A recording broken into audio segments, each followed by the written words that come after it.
evening. Assalamualaikum. Magluluto for start ng ating shift. So, ano pang ang ating lulutuin? So, magluluto po tayo ng maglubas. Isa itong Palestinian recipe. Pero ito lang ang ating gulay kasi hindi ako pwede sa eggplant. Kahit na nga itong hindi rin ako pwede dito sa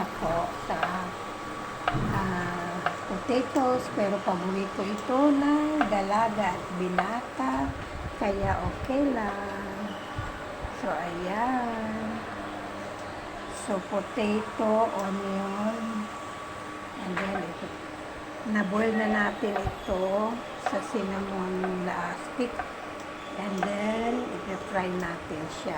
And then, hugasan natin yung kanin at ibabaw natin yung kanin dyan. Okay.